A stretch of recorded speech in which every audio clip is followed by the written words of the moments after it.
The light winds and the clear skies that we have here tonight. We may see a little bit of haze in the valley here. I don't think it'll get to an unhealthy level unless you happen to be a tomato plant, because it's going to get cold again tomorrow. Temperature wise today, we only made it up to 66 degrees. That's actually about average, within a degree or so. And we're going to be fairly seasonable for the next few days with varying amounts of cloud cover coming across our area. If you look at the satellite picture, there's that band that came across earlier. It's passed on by. We've got another band way off to the west that's sneaking in here pretty fast. Everything's just kind of riding over this ridge of high pressure. So if you look at the next 24 hours on the future satellite and radar, a lot of sunshine here to begin with. By the time we get into the late morning hours, you notice the next band of high clouds coming across the region here.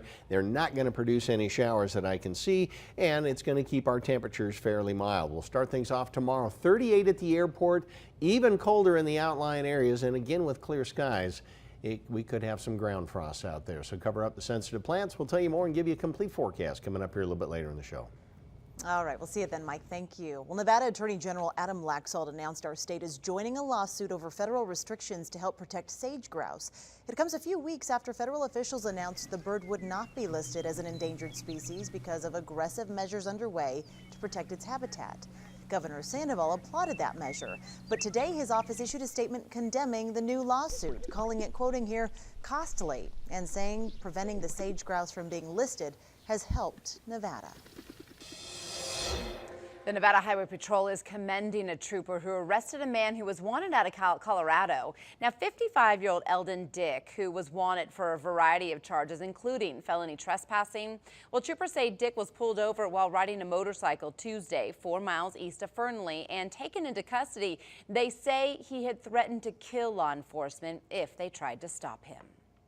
And Reno police are investigating the theft of several large pieces of copper from downtown Reno. Now, investigators say between August and last week, 2 individuals have stolen more than $12,000 in copper bus bars and electrical boxes from the construction site of the Marriott across from the Aces ballpark.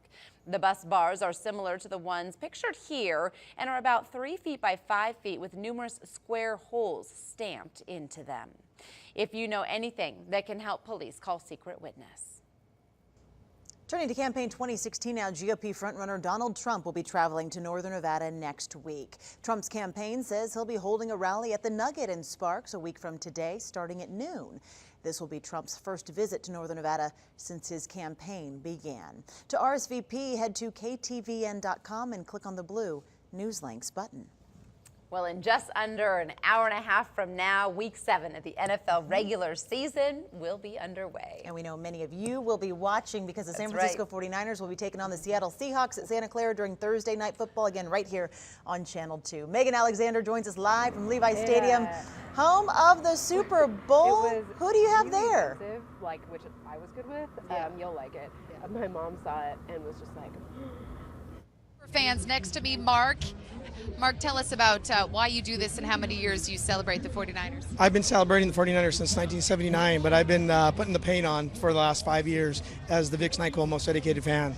Is the hat heavy? No, it's light. And how about these two cuties? Your names are? My name's Adina. My name's Amelia. And we're identical twins, but also double the trouble and double the fun.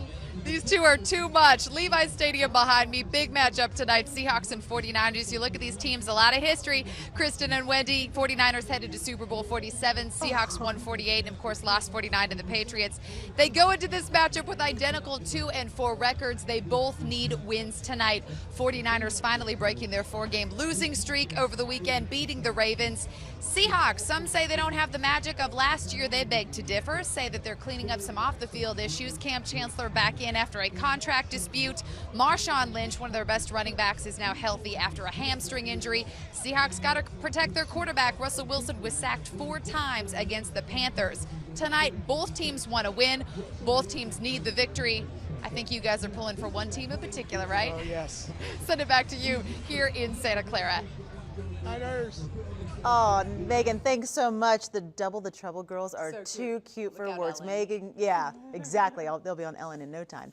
All right, thanks for that. Well, tonight, right after that Niners-Seahawks game, I'll introduce you to an artist who paints on something you likely have in your own front yard. What might appear to be regular old rocks to you are unique gems to Lori Neeser's size. The wedding photographer turned rock painter collects stones from around the world, the most perfect pebbles to brush on vibrant, encouraging words personal to you and your loved ones. How her passion came to be and where to order a personalized box of rocks. And tonight's Someone to Know, right after the game. Every other week or so, scientists at the museum are able to test rocks to see if they're meteorites. What's your chances of actually having one? All the story coming up. But first, today, former Secretary of State Hillary Clinton testified before a committee looking into the attacks on the American